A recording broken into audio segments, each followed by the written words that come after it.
তিনটা জিনিস আছে এমন, যে তিনটা জিনিস মুক্তি দেয় মানুষকে, যে তিনটা জিনিস নাজাত দেয়, মুক্তি দেয় মানুষকে। কয়টা জিনিস? তিনটা। ভালো করে মনে রাখবেন। একটা কিতাব আছে আস-সিলসিলাতুস সহিহা, 1802 নম্বর হাদিস। এই হাদিসের মধ্যে আল্লাহ নবী বলেন সালাসুল মুনজিয়াত, তিনটা জিনিস আছে মানুষকে মুক্তি দেয়। এক নাম্বার তাকওয়াল্লাহি আযজা ওয়া জাল ফিস সিররি ওয়াল আলানিয়া, গোপনে প্রকাশ্যে যেই ব্যক্তি আল্লাহকে ভয় করে ওই ব্যক্তি দুনিয়ার বিপদ আপদ থেকে মুক্তি পেয়ে যায়, আল্লাহ তাকে মুক্তির ব্যবস্থা করে দেয়। গোপনে প্রকাশ্যে সর্ব অবস্থা আল্লাহকে ভয় করে। দুই নাম্বার ওয়াল কাউলু বিল হাক্কি, সত্য কথা বলে। ফির রিজা ওয়াস সাখাত, কেউ সন্তুষ্ট হোক বা অসন্তুষ্ট হোক এই লোকটা সত্যি কথা বলে। এই লোকটাও সত্যি বলার কারণে সামান্য সময় বিপদে পড়লেও আল্লাহ পাক রব্বুল আলামিন দুনিয়া আখিরাতে তাকে মুক্তির ব্যবস্থা আল্লাহ করে দিবেন। তিন নাম্বার ওয়াল কাসদ, যে ব্যক্তি মধ্যম পন্থা অবলম্বন করে সচ্ছলতার সময় এবং দারিদ্রতার সময় মধ্যম পন্থা যে ব্যক্তি অবলম্বন করে এই ব্যক্তিকেও আল্লাহ পাক রব্বুল আলামিন বিপদের সময় মুক্তির ব্যবস্থা করে দেন। তাহলে এর মধ্যে এক নাম্বার ছিল কি আল্লাহকে ভয় করা। তো জেনে নিলাম আমরা আল্লাহকে ভয় করার 4 নাম্বার উপকার, বিপদ আপদ থেকে আল্লাহ মুক্তি দান করেন। 5 নাম্বার উপকার আল্লাহকে ভয় করার, জান্নাতে যাওয়ার রাস্তা আল্লাহ সহজ করে দেন। তিরমিজি শরীফের 2450 নাম্বার হাদিস, 2450, ক্বালা রাসূলুল্লাহ সাল্লাল্লাহু আলাইহি ওয়াসাল্লাম, আল্লাহর নবী বলেন মান খাফা আদলাজা ওয়া মান আদলাজা বালাগাল মানজিলা। ভালো করে শুনেন, মান খাফা আদলাজা ওয়া মান আদলাজা বালাগাল মানজিলা। আল্লাহর নবী বলেন যে ব্যক্তি ভয় পায়, আমি মনে হয় ওই সময় যদি রওনা করি আমি আমার কাঙ্ক্ষিত গন্তব্যে পৌঁছতে পারবো না, আমি লক্ষ্যে পৌঁছতে পারবো না। ওই লোক চিন্তা করে আমি যদি সকাল 10টায় রওনা করি, না না, আমি যে উদ্দেশ্যে রওনা করলাম আমার উদ্দেশ্য হাসিল হবে না। এই খফার অনুবাদ এটা, মান খাফা, যে ব্যক্তি এই ভয় করে, ব্যাখ্যা আসছে আল্লাহ ইয়াসিলা ইলাল মানজিল ফিল মিআদ, সময় মতো সে তার মঞ্জিলে পৌঁছতে পারবে না। ওই ব্যক্তি কি করে? আদলাজা, ভোরে ভোরে রওনা করে। জ্ঞানী ব্যক্তিরা ভোরে ভোরেই রওনা করে, বরং রওনা করে গুলিস্তান সায়েদাবাদ গিয়ে ফজরের নামাজ পড়ে, এরপরে ওখান থেকে রওনা করে। কেন? যে আমি মনে বুঝতে পারবো না যদি আমি পরে রওনা করি।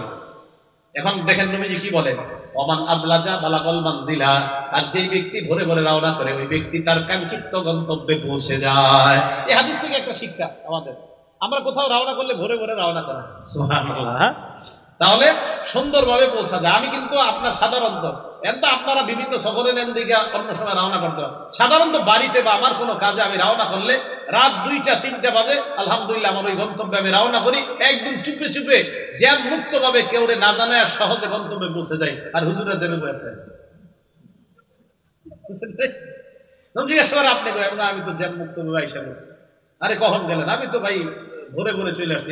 গেলেন, হাদিসে আসছে ভোরে ভোরে রওনা করার কথা, তাই আগে আগে চলে আসছে, পরে আপনার রওনা করলেন, গেলেন। হাদিসে আসছে নবী সাল্লাল্লাহু আলাইহি ওয়াসাল্লাম যেই ব্যক্তি গন্তব্যে পৌঁছার আশঙ্কা করে সে তাড়াতাড়ি রওনা করে। যাই হোক, এবার ভুল কথাটা শুনেন। আল্লাহ নবী বলেন, শোনো, আলা ইন্না সিলআতাল্লাহি গালিয়া, শোনো তোমরা, আল্লাহর পণ্য এটা দামি পণ্য। আল্লাহ নবী বলেন, আলা ইন্না সিলআতাল্লাহি আল জান্নাহ, আল্লাহর পণ্যের নাম হলো জান্নাত, আর ওই জান্নাত হলো আমাদের কাঙ্ক্ষিত গন্তব্য। ওই গন্তব্যে যদি পৌঁছতে হয় তাহলে আল্লাহকে যথাযথভাবে ভয় করতে হবে। তাহলে আল্লাহকে যথাযথভাবে যদি ভয় করা যায়, জান্নাতে কাঙ্ক্ষিত গন্তব্যে পৌঁছার রাস্তা সহজ করে দেয় আল্লাহ। তাহলে আমরা জানলাম আল্লাহকে ভয় করার 5টা উপকার। এই 5টা উপকারের মধ্যে একটা হলো জান্নাতে যাওয়ার রাস্তা সহজ হয়ে যায়, বিপদ আপদ থেকে মুক্তি পাওয়া যায়, আরশের ছায়াতলে জায়গা পাওয়া যায়, কিয়ামতের ময়দানে নিরাপত্তা নামা পাওয়া যায়। রব্বানী ছাত্র যারা হবে, 3 নাম্বার বৈশিষ্ট্য আল্লাহকে ভয় করা। 1 নাম্বার পরিপক্ক জ্ঞানের অধিকারী হওয়া, 2 নাম্বার আল্লাহর নবীর আদর্শ নিজের জীবনে ধারণ করা, 3 নাম্বার যেটা বাড়ি ছাত্রের জন্য 3 নাম্বার বৈশিষ্ট্য আল্লাহকে ভয় করা। 4 নাম্বার রব্বানী ছাত্রের বৈশিষ্ট্য সবরু, ধৈর্য ধারণ করা। বলেন কি করা?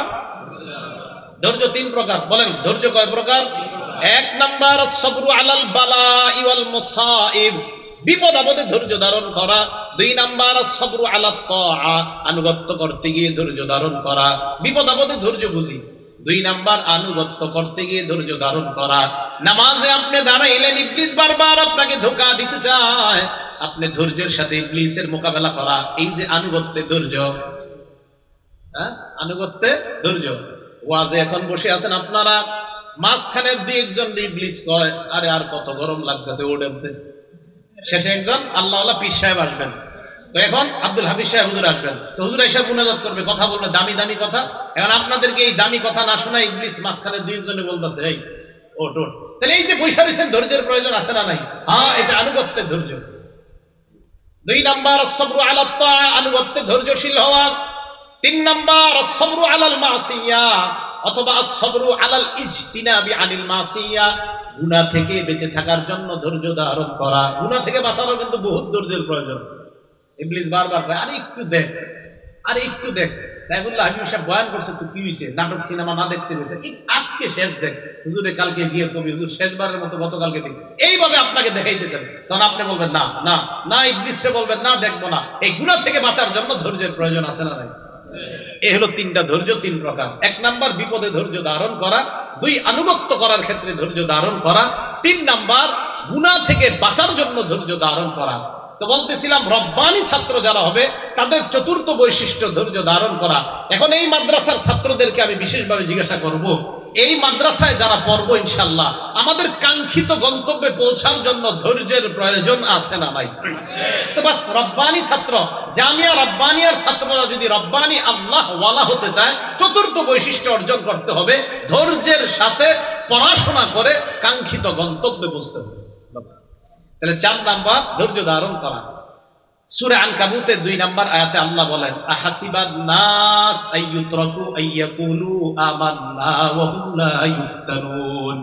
মানুষ কি মনে করেছে, মানুষ বলবে আল্লাহ আমি ঈমান এনেছি, বাস তারে আমি মুক্তি দিয়ে দিলাম। ওয়া হুম লা ইফতানুন, আর ঈমানদারকে পরীক্ষা করা হবে না। মানুষ কি এমনটা মনে করে?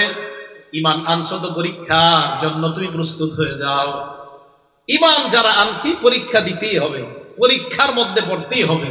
তা আল্লাহ বলেন আহাসিবান নাস, মানুষ কি মনে করে আইয়ুতরাকু, তাকে এমনি ছেড়ে দেওয়া হবে, আইয়াকুলু আমান্না, যে আমি আল্লাহ তোমার উপর ঈমান আনলাম, এই কথা বলার কারণে তাকে ছেড়ে দেওয়া হবে, ওয়া হুম লা ইফতানুন, আর তার পরীক্ষা নেওয়া হবে না। মানুষ কি এমনটা মনে করে? না। তাহলে বলেন আপনাদের থেকে আমি শুনতে চাই, ঈমান আনছি তো পরীক্ষার সম্মুখীন হতে তৈরি আছি তো সবাই? হতেই হবে পরীক্ষা। তাহলে ঈমান আনছি, মুমিন তো আমরা পরীক্ষার সম্মুখীন হতেই হবে। আল্লাহ আমাদের সকলকে প্রস্তুত থাকার তৌফিক দান করুন। বুখারী শরীফের একটা বর্ণনা, 5652 নাম্বার হাদিস, আব্দুল্লাহ ইবনে আব্বাস রাদিয়াল্লাহু তাআলা আনহু এক ব্যক্তিকে বলে আলা উরিকা ইমরাতান মিন আহলিল জান্নাহ, এই আমি কি তোমাকে জান্নাতি একজন নারী দেখায় দিব না? মন দিয়ে শুনেন, হাযিহিল মারআতুস সাউদা, এই কালো নারীটা জান্নাতি। সুবহানাল্লাহ, এই কালো নারীটা জান্নাতি, এমনি বলছে এই কালো নারীটা জান্নাতি। আতাতিন নবী সাল্লাল্লাহু আলাইহি ওয়াসাল্লাম, এই কালো নারীটা আল্লাহর নবীর কাছে আসছে, আসার পর কয় ইয়া রাসূলুল্লাহ ইন্নী উসরাউ ওয়া আতাকাশশাফু, ইয়া রাসূলুল্লাহ আমার মাঝে মাঝে মৃগী রোগ হয়। মৃগী রোগ চিনেন না আপনারা? মৃগী রোগের কারণে আমার শরীরের সতর খুলে যায়। ইয়া রাসূলুল্লাহ ফাদউল্লাহ লি, আপনি আল্লাহর কাছে আমার জন্য দোয়া করেন। আল্লাহ নবী তাকে 2টা অপশন দিলেন। 1 নাম্বার আল্লাহ নবী বললেন আমি তোমার কাছে 2টা অপশন রাখতেছি। 1 নাম্বার, যদি তুমি ধৈর্য ধারণ করো, দেখেন কি কয়, যদি তুমি ধৈর্য ধারণ করো, ইন সাবারতি লাকিল জান্নাহ, এই অসুস্থতায় যদি তুমি ধৈর্য ধারণ করো তোমার ঠিকানা মরার সাথে সাথে জান্নাত। আরেকটা অপশন হলো দাউতুল্লাহ, আমি আল্লাহর কাছে তোমার জন্য দোয়া করি আইয়ু আফিয়াকি, আল্লাহ যেন তোমাকে সুস্থ করে দেয়, এই দোয়া করি। ওই মহিলা কয় ইয়া রাসূলুল্লাহ আমি অসুস্থতা চাই না, এই অসুস্থতা নিয়েই আমি ধৈর্য ধারণ করে আল্লাহর জান্নাতি হতে চাই। হুজুর আমি জান্নাতি হতে চাই। আমি চিন্তা করি মাঝে মাঝে এরা কেমন ধৈর্যশীল ছিল। হুজুর আমি মনে পারতাম না। চিন্তা করেন আপনি, নারী কইতেছে না মৃগী রূপ, কত বড় ভয়ঙ্কর রূপ। কয় না হুজুর আমি তাহলে আমি জান্নাতে যাবো, আমি ধৈর্য ধারণ করি। কি আজীব কথা, আমি জান্নাতে যাবো হুজুর, আমি ধৈর্য ধারণ করতে রাজি আছি। পরে ওই নারী বলতেছি ইয়া রাসূলুল্লাহ আমার তো সতর খুলে যায়, আল্লাহর কাছে শুধু এতটুকু দোয়া করেন আমার সতরটা যেন খুলে না যায়। ফাদা লাহা, নবীজি সাল্লাল্লাহু আলাইহি সাল্লাম এতটুকু অংশের জন্য বললেন আল্লাহ ওই রোগের দ্বারা তুমি তাকে জান্নাত দিও, আর তার আপনার এই যে সতর খুলে যায়, আল্লাহ আমি তোমার কাছে দোয়া করতেছি তার এই অবস্থাটা থেকে আপনি তাকে হেফাজত করেন। নারীকে নবী অপশন দিলেন, তুমি এই অসুস্থতায় ধৈর্য ধারণ করলেন, লাকির জান্নাত। জান্নাত। আমি অবাক হয়ে গেলাম, এই নারী কয় হুজুর আমি ধৈর্য ধারণ করবো, আমি জান্নাত চাই। তাহলে ধৈর্য ধারণ করলে জান্নাত পাওয়া যায়। রব্বানি ছাত্র যারা হবে তাদের চতুর্থ বৈশিষ্ট্য, তারা ধৈর্যশীল হবে। তারা কি হবে? ধৈর্যশীল হবে রব্বানি ছাত্ররা। 5 নাম্বার বৈশিষ্ট্য, আসল কথাটা মন দিয়ে শোনেন। রব্বানি ছাত্র যারা হবে, আল আমালু বিল ইলমি, যা জানছে ওই জানা অনুযায়ী আমল করবে, তারাই হবে প্রকৃত আল্লাহওয়ালা ছাত্র। এই মাদ্রাসায় যা জানলাম, এই যে আজকে ওয়াজে আসলেন, যা জানলেন জানার পর আমল করা। যেমন আজকে আপনাদেরকে আমি অনেক কিছু শিখাইলাম, এর মধ্যে একটা শিখাইলাম, নবী একটা দস্তরখান বিছাইছে, এই দস্তরখানের মধ্যে খাবার। এই দস্তরখানটা কোথায়? জান্নাতের খাবার। জান্নাতটা হলো ঘর। নবী দাওয়াত দিছে আমাদেরকে, নবী নাই, নবীর ওয়ারিস আলেমরা দাওয়াত দিতেছে। দাওয়াতে যারা সাড়া দিবেন তাহলে ওই দস্তরখানের খাবার খাইতে পারবেন। শেষে ব্যাখ্যা দিয়ে দিছে, যারা এই ডাকে সাড়া দিবে তারাই মূলত নবীর অনুসারী হবে, তারা আল্লাহর অনুসারী হবে। যারা ডাকে সাড়া দিবে না তারা নবীর নাফরমান হবে, তারা আল্লাহরও নাফরমান হবে। এই যে শিক্ষাটা আমরা শিখলাম, শিখার পর এটা আমরা নিজের আমল করব। হ্যাঁ, ওই দস্তরখানের খাবার আমি খেতে চাই, আমরা খেতে চাই, এই জন্য নবীর প্রকৃত অনুসরণ করতে হবে। এই শিক্ষা আমরা জানলাম। আল্লাহ আমাদেরকে আমল করার তৌফিক দান করেন। 5 নাম্বার, আল আমালু বিল ইলমি, যা জানলাম ওই অনুযায়ী আমল করবে আল্লাহওয়ালা ছাত্রের, এটা 5 নাম্বার বৈশিষ্ট্য।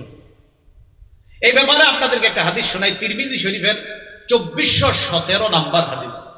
ক্বালা রাসূলুল্লাহ সাল্লাল্লাহু আলাইহি ওয়াসাল্লাম, আল্লাহ নবী বলেন, লা তাজুলু কদামা আবদিন হাত্তা ইসআলা আন উমরিহি ফিমা আফনা ওয়া আন ইলমিহি ফিমা ফাআলা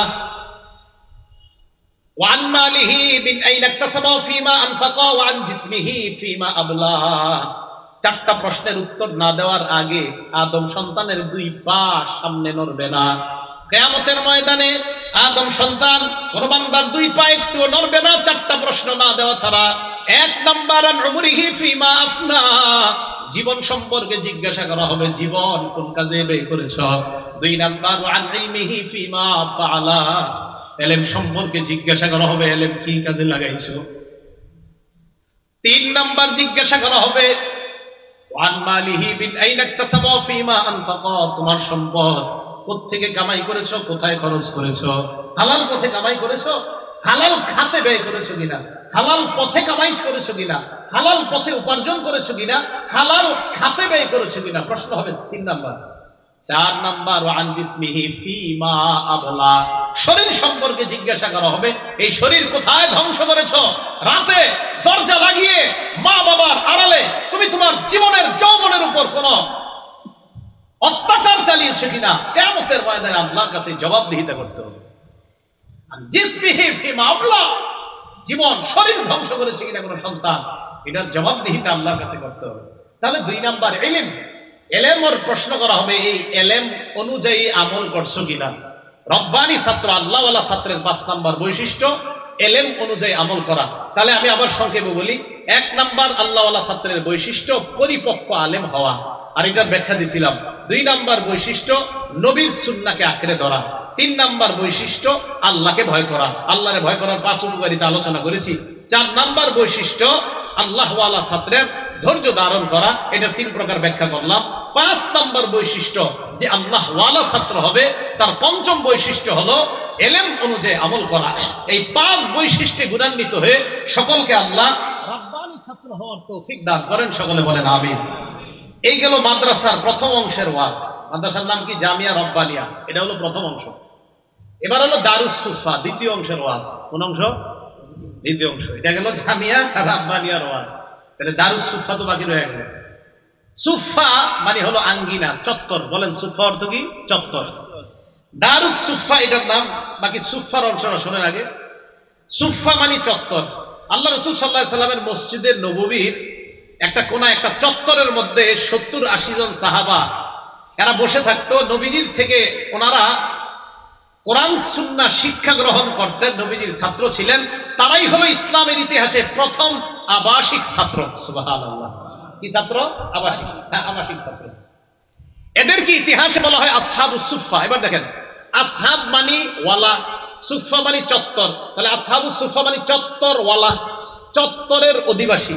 তো আসহাবু সুফা মানে নবীজির মসজিদের ওই চত্বরে যে সাহাবারা বসে বসে কোরআন হাদিস শিখতেন তাদেরকে বলা হয় আসহাবু সুফা, মানে চত্বরের অধিবাসী, চত্বরের সাহাবা। সুবহানাল্লাহ। এই মাদ্রাসার নাম দারুস সুফা। এই মাদ্রাসা গঠন করার দ্বিতীয় উদ্দেশ্য, ওই আসহাবে সুফা নবীর মসজিদের ওই চত্বরে যে 70-80 জন সাহাবারা যেমন ইতিহাসের শ্রেষ্ঠ ছাত্র ছিল, জামিয়া রাব্বানিয়ার ছাত্ররা যেন ওই সুফার সাহাবাদের মতো শ্রেষ্ঠ ছাত্র হতে পারে, এই মাদ্রাসা গঠনের এটা দ্বিতীয় উদ্দেশ্য। তাহলে সুফা ওই চত্বরে যে ছাত্র ছিল তাদের মতো এই মাদ্রাসার ছাত্ররা হওয়ার চেষ্টা করতে হবে। আসহাবে সুফাদের ব্যাপারে বুখারী শরীফের 442 নম্বর হাদিসের মধ্যে আসছে, আবু হুরায়রা রাদিয়াল্লাহু তাআলা আনহু বলেন, ইন্নী রাআইতু 70 মিন আসহাবিস সুফা, আমি আসহাবে সুফার 70 জনকে এমন দেখেছি, মা আলাইহিম রিদা, আরেক বর্ণনা মা মিনহুম রাজুলুন আলাইহিম রিদা, তাদের কারো শরীরের মধ্যে আমি বড় কোনো চাদর দেখি নাই, কারো শরীরের মধ্যে দেখছি ইজার, একটা লুঙ্গি, অথবা আও কিসাউন, অথবা ছোট চাদর। দেখেন কি কয়, আবু হুরায়রা বলেন আমি তাকায় দেখলাম, রাবাতুহু ফি আনাকিহিম, এই লুঙ্গি আর চাদর গলার মধ্যে পেঁচাইছে, গলায় লুঙ্গি চাদর গলায় পেঁচানোর পর তাকায় দেখলাম তাদের কারো লুঙ্গি, কারো চাদর হাঁটু পর্যন্ত, কারো আর একটু নিচ পর্যন্ত যায়, এটাই তাদের পোশাক, এটাই তাদের পোশাক। দেখছেন, এই জন্য আল্লাহ তাদেরকে কি কবুল করছে। তা আবু হুরায়রা রাদিয়াল্লাহু আনহু আরেকটা হাদিস মনে পড়ে গেছে, তিরমিজি শরীফের 2368 নম্বর হাদিস, আন্না রাসূলুল্লাহ সাল্লাল্লাহু আলাইহি ওয়াসাল্লাম সাল্লা বিন নাস, নবীজি সাহাবাদেরকে নিয়ে নামাজে দাঁড়াইতেন, আমরা তাকায় দেখতাম ওই নামাজের মধ্যে ইয়াখিরু রিজাল মিন মাকামাতিহি, কোন কোন সাহাবা দাঁড়ানো থেকে পড়ে যায়, দাঁড়ানো থেকে পড়ে যায়। জানুনি কেন? ক্ষুধার যন্ত্রণায়। কিসের যন্ত্রণায়? ক্ষুধা। আমরা কত আরামে, কত সুন্দর এই আরামের মধ্যে শিক্ষার পরিবেশ যে আল্লাহ করে দিছে, সকলে বলেন আলহামদুলিল্লাহ। তাদের ত্যাগের কারণে আজকে আমরা এই আরামে শিক্ষা গ্রহণ করতে পারতেছি, তাদের ত্যাগের কারণে মসজিদে এসির মধ্যে আমরা নামাজ পড়তেছি, এটা তাদের ত্যাগ, নিঃসন্দেহে, কোনো সন্দেহ নাই। এজন্য একদল ত্যাগী মানুষের মাধ্যমে ভবিষ্যৎ প্রজন্ম এগিয়ে যেতে পারে। আমি রাব্বানিয়ার উস্তাদরা আছে এখানে, ছাত্ররাও আছেন এখানে, এই রাব্বানিয়ার উস্তাদ ছাত্র আপনারা প্রাথমিক এখন এই মাদ্রাসায়, আপনাদের মাধ্যমেই, আপনাদের ত্যাগের কারণে এই মাদ্রাসাটা ইনশাআল্লাহ অনেক দূর এগিয়ে যাবে। একদল ত্যাগী হতে হয়, একদল ত্যাগ করতে হয়, তাদের এই ত্যাগটা পরবর্তী প্রজন্ম ভোগ করে। মাগি ভোগ করার অর্থ এই না আপনারা কিছু বানলাম, না না, ওই সব আপনারা সদকায়ে জারিয়া হিসাবে আপনাদের আমলনামায় প্রতিটা মুহূর্তে আল্লাহ পাক রব্বুল আলামিন এটা পৌঁছায় দেন। একদল ত্যাগ করতে হয়। তা আসহাবে সুফার মধ্যে যারা 70 জন বা 80 জন খুব কষ্ট করে এইভাবে চলাফেরা করে, এই আসহাবে সুফার শ্রেষ্ঠ একজন ছাত্রের নাম আবু হুরায়রা রাদিয়াল্লাহু তাআলা। কি নাম বলেন তো? আবু হুরায়রা রাদিয়াল্লাহু তাআলা। এই আবু হুরায়রা রাদিয়াল্লাহু তাআলা ক্ষুধার যন্ত্রণায় মসজিদে যখন বসে থাকতো, এক বর্ণনা আসছে মানুষ দেখে বলতো এটা পাগল, পাগল, মানে ক্ষুধার কারণে যে ছটফট করতো, আপনার জমিনে শুয়ে যাইতো, ছটফট করতো, কিন্তু এটা পাগল, পাগল। আপনি চিন্তা করেন, নামাজে দাঁড়ায় রয়েছে, নামাজ থেকে পড়ে যাওয়া ক্ষুধার কারণে, কত ক্ষুধা। তো তাদের একজন ছাত্র, শ্রেষ্ঠ ছাত্রের নাম আবু হুরায়রা, মসজিদে বসে রয়েছে। নবীজি সামনে আসলেন, আসার পর আবু হুরায়রা কি ব্যাপার? আবু হুরায়রা রাদিয়াল্লাহু তাআলা আন জবাব দেয়, ইয়া রাসূলুল্লাহ সামি'তু মিনকা হাদিসান কাসীরা ফাআনসা। বুখারী শরীফের 119 নম্বর হাদিস। ইয়া রাসূলুল্লাহ, আমি আপনার কাছ থেকে অনেক হাদিস শুনি, কিন্তু হাদিসগুলো আমি মুখস্থ রাখতে পারি না, মনে রাখতে পারি না। আল্লাহ নবী কয়, তাই নাকি? কয় হ্যাঁ। নবীজি বলে, আবু হুরায়রা উবসুতরিদা, তুমি তোমার চাদরটা বিছায়া দাও। আমাদেরকে যদি স্বপ্নে ঈশা নবী একবার এরকম চাদর বিছায়া দিতেন। আবু হুরায়রাকে বললেন চাদরটা বিছাও। আবু হুরায়রা বলেন, ফাবাসাতহু, আমি আমার চাদর বিছাইলাম। চাদর বিছানোর পর তাকায় দেখলাম গরাফা বিয়াদাইহি, আল্লাহ নবী কি যেন এইভাবে চাদরের মধ্যে ঢেলে দিচ্ছে, হাতে কিছু নাই, হাতে কিছু নাই। ঢেলে দেওয়ার পর আল্লাহ নবী বললেন, আবু হুরায়রা আযুম্মু, এটা এবার তুমি তোমার বুকের সাথে মিশাও।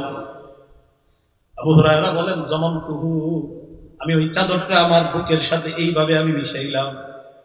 আবু হুরায়রা বলেন, আল্লাহর কসম ওই দিনের পর থেকে ফামা নাসিতু বাদাহু শাইআ, ওই চাদর বুকের সাথে মিশানোর পর আমি যা শুনি আর কখনো ভুলি না, যা শুনি আর কখনো ভুলি না। আচ্ছা, কি এই মাদ্রাসার এই ছাত্রদের এমন ছাত্র হওয়া দরকার আছে না নাই? আমাদের সাইফুল্লাহ হাবিবি সাহেব হুজুর আমার গতকালকে বলছে, আমারে বলছে, উনি ওনার উদ্দেশ্য ব্যক্ত করছে। তো বললেন যে উদ্দেশ্য হলো এই মাদ্রাসার নামকরণের দুটি উদ্দেশ্য। এক, এখানে ছাত্ররা যেন রব্বানি আল্লাহ ওয়ালা ছাত্র হয়, এটা হলো এক নাম্বার উদ্দেশ্য। দুই নাম্বার উদ্দেশ্য হলো এখানে ছাত্রগুলা যেন ওই সুফা আসহাবে সুফা নববীর মসজিদে নববীর চত্বরে যে ছাত্ররা ছিল তাদের মতো যেন হুজুর এই জায়গায় এক একটা ছাত্র তৈরি হয়। এটা হলো এই মাদ্রাসার নামকরণের দুটি উদ্দেশ্য। এখন আপনাদের কাছে জানতে চাই, এই যে মাদ্রাসা নামকরণের দুটি উদ্দেশ্য, এই দুটি উদ্দেশ্য বাস্তবায়ন করতে আমাদের যদি মাঝে মাঝে উনি আমাদেরকে ডাকে, কোনো কারণে আমাদেরকে ডাকে, দোয়ার প্রয়োজন হয়, পরামর্শ দেওয়ার প্রয়োজন হয়, যে কোনো ভাবে আমাদেরকে ডাকলে আমরা ইনশাআল্লাহ তার আহ্বানে সাড়া দিতে তৈরি আছি ইনশাআল্লাহ। আসহাবে সুফফার যে ছাত্ররা পড়াশোনা করত তাদের জন্য কিন্তু আরেক দল মানুষ কাজ করতো বাহিরে গিয়ে, জানেন? এরা পড়াশোনা করত, আরেক দল গিয়ে কাজ করত, তারা বিভিন্ন জিনিস সংগ্রহ করে আনতো, আর আসহাবে সুফফার ছাত্ররা লেখাপড়া করত। এজন্য আমি আপনাদের কাছে আবদার করে যাব, ওনার এই মাদ্রাসা তো ওনার না, উনি প্রতিষ্ঠা করছে, উনি মরে যাবে, কালকে চলে যাবে, পরের দিন চলে যাবে, একদিন চলে যাবে, আরেকজন এখানে দায়িত্বে আসবে, উনিও চলে যাবে, আরেকজন আসবে। তবে মনে রাখবেন, দ্বীনি প্রতিষ্ঠান কখনো থেমে থাকবে না, এটার জয়রথ সামনের দিকে চলবেই। মানুষগুলা চলে যাবে, প্রতিষ্ঠানগুলা চলে যাবে না। তাই এই প্রতিষ্ঠানের দেখাশোনার দায়িত্ব কাদের বলেন তো? আমাদের জোরেও নেই। কাদের বলেন? এই মসজিদ মাদ্রাসা এগুলা দেখাশোনার দায়িত্ব কাদের? আমাদের। ইনশাআল্লাহ মহব্বত করবো তো ইনশাআল্লাহ। তাহলে জামিয়া রব্বানিয়া আল্লাহ ওয়ালা ছাত্র হবে এখানে, আর আসহাবে সুফফার মতো ছাত্র যেন এখান থেকে তৈরি হয়, এই চেষ্টা, এই প্রচেষ্টা মাদ্রাসার উস্তাদ ছাত্ররা যেন করতে পারে, আমরা এলাকাবাসীরা যেন দোয়া করতে পারি, আল্লাহ আমাদেরকে তৌফিক দান করেন। শেষ কথা, এই মাদ্রাসার ছাত্র উস্তাদ যারা, আমরা একটা কথা মনে রাখবো, মাদ্রাসায় আমরা যে সমস্ত ছাত্ররা পড়াশোনা করব, আলেম হব, এখান থেকে আমরা হাফেজ হব, কারি হব, আমাদের মধ্যে যেন কখনো রিয়া কাজ না করে, লৌকিকতা কাজ না করে, মানুষকে দেখানো কাজ না করে, বরং আল্লাহকে খুশি করা এই কাজ যেন করে। বলেন তো, আমাদের পড়াশোনার উদ্দেশ্য কাকে খুশি করা? তিরমিজি শরীফের 2383 নম্বর হাদিস, এই হাদিসের মধ্যে রাসূল আকরাম সাল্লাল্লাহু আলাইহি সাল্লাম সাহাবাদেরকে বললেন, তাআওয়াযু বিল্লাহি মিন হুব্বিল হুজন, তোমরা হুব্বুল হুজুন থেকে বাঁচো, তোমরা হুব্বুল হুজুন থেকে আল্লাহর কাছে পানাহ চাও। বলেন হুব্বুল হুজুন, বলেন আবার বলেন হুব্বুল হুজুন। সাহাবাদেরকে নবীজি বললেন, তোমরা হুব্বুল হুজুন থেকে আল্লাহর কাছে পানাহ চাও। সাহাবারা বললেন, ওয়া মা হুব্বুল হুজনি ইয়া রাসূলুল্লাহ, হুজুর হুব্বুল হুজুন কি, এটা আপনার কাছে জানতে চাই। আল্লাহ নবী কয়, হুব্বুল হুজুন ওয়াদিন ফি জাহান্নাম, জাহান্নামের একটা এলাকার নাম।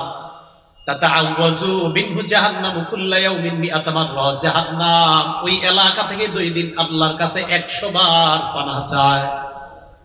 হুব্বুল হুজুন জাহান্নামের একটা এলাকার নাম, জাহান্নামের এলাকা, জাহান্নাম আল্লাহর কাছে 100 বার পানাহ চায়। আল্লাহ ওই হুব্বুল হুজুন থেকে আমি পানাহ চাই, আমি পানাহ চাই, ওর এলাকা থেকে ও পানাহ চায় আল্লাহর কাছে। সাহাবারা প্রশ্ন করলেন, ওমাইয়াল খুলুহু ইয়া রাসূলুল্লাহ, এই জাহান্নামের মধ্যে কারা প্রবেশ করবে? নবীজি জবাব দিলেন, আল কুররা আল মুরাউনা বিআমালিহিম, কারি সাহেবরা, হাফেজরা, আলেমরা, যারা দেখানোর জন্য আমল করে, তারা এখানে প্রবেশ করবে হুব্বুল হুজুন নামক জাহান্নামে, হুব্বুল হুজুন নামক এলাকায়। তাহলে হুব্বুল হুজুনে যেন আমাদের প্রবেশ করতে না হয়, রিয়া মুক্ত আমল যেন আমরা করতে পারি, আল্লাহ তৌফিক দান করেন। তাহলে রব্বানি ছাত্র, রব্বানি আলেম হওয়ার গুণ কয়টা বললাম বলেন তো? 5টা। ভুলে গেছে সবাই? রব্বানি ছাত্র হওয়ার গুণ কয়টা? 5টা। 1 নাম্বার পরিপক্ক আলেম হওয়া, 2 নাম্বার নবীজির সুন্নতকে অনুসরণ করা, আঁকড়ে ধরা, 3 নাম্বার আল্লাহকে ভয় করা, 4 নাম্বার ধৈর্য ধারণ করা, 5 নাম্বার এলেম অনুযায়ী আমল করা। এলেম অনুযায়ী কি করা? আমল করা। এটা হলো জামিয়া রব্বানিয়া কায়েম করার উদ্দেশ্য। দ্বিতীয় দারুস সুফা, দারুস সুফা, এই মাদ্রাসার নাম দারুস সুফা রাখার উদ্দেশ্য আসহাবে সুফা তথা মুহাম্মদ সাল্লাল্লাহু আলাইহি ওয়াসাল্লামের মসজিদে নববীর আবাসিক যে মাদ্রাসার ছাত্ররা ছিল এদের মতো যেন এই মাদ্রাসার ছাত্র গড়ে উঠতে পারে, এই লক্ষ্যে এই মাদ্রাসার নামটি এত সুন্দর রাখা হয়েছে। আমরা আল্লাহর কাছে দোয়া করব এই মাদ্রাসাটা যেন আল্লাহ কবুল করে নেয়, মাদ্রাসার আসাতিজা, মাদ্রাসার তুল্লাব সকলকে যেন আল্লাহ কবুল করে নেয়। সর্বশেষ আবেদন, আব্দুল হাফিজ সাহেব হুজুর, পীর সাহেব হুজুর, শেখুল হাদিস আল্লামা আব্দুল হাফিজ সাহেব হুজুর আসবে, আসার পর আপনাদের সামনে কথা বলবে, আমরা কেউ উঠবো না। হুজুর দিলের খোরাকের জন্য যা যা প্রয়োজন ইনশাআল্লাহ আলোচনা করবে। আল্লাহ পাক রব্বুল আলামিন আমাদের সকলকে যা শুনলাম বললাম এই কথাগুলোর উপর যেন আমরা আমল করতে পারি, আল্লাহ তৌফিক দান করেন। আমিন ওয়া আখিরু দাওয়ানা আনিল হামদুলিল্লাহি রাব্বিল আলামিন। আমরা কেউ উঠবো